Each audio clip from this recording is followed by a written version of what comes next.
You ever wonder what heaven would be like?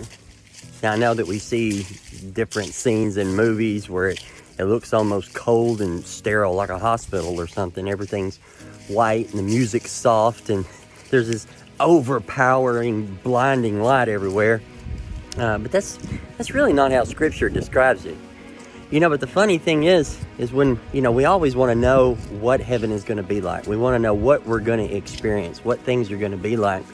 And we're not really told. I mean, we're told a little bit about Scripture, especially in Revelation, where it describes the scene that, the Apostle John saw, where, we see like a sea of glass and the streets are made of gold. It's almost transparent. There's foundations that are like precious stones. There's gold and different things like that everywhere. We are told that, but still that's not really specific. Now, why? Why would God create such a beautiful, wonderful, just astounding place that we're going to be spending at least part of our time and not really tell us that much about it? Well, that's because it's really not about getting to heaven.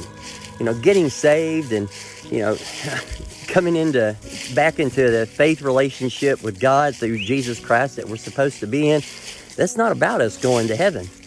And because he's going to create for us here, the new heaven and the new earth. And that's actually where we're going to spend most of our time.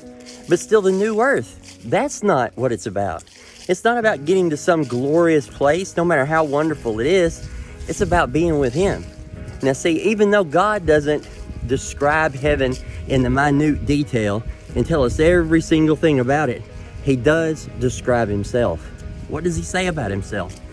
That he is love, that he's just, that he's merciful, that he's a friend that sticks closer than a brother, that he'll never leave us nor forsake us, that he knows even the numbers on our head, the numbers of the hair on our head, you know what I mean?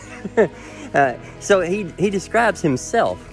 And that's because that's the object, that's the goal, that's the end game of coming back into that relationship with God. It's to be with him, not to be somewhere else and not to have all sorts of things that we want and just live in this beautiful fantasy environment. It's to be in his presence, because that's what we were created for. That's what we were made for. That's what we're wired together for, to be with him. So check it out in Scripture. Read Revelation. There's some scenes in Isaiah where he sees the throne room, and you'll see that even though we know heaven's going to be marvelous, and even though we know that the new earth is going to be marvelous, we aren't told that much about it, but we are told what God is like, because we're meant to be with him.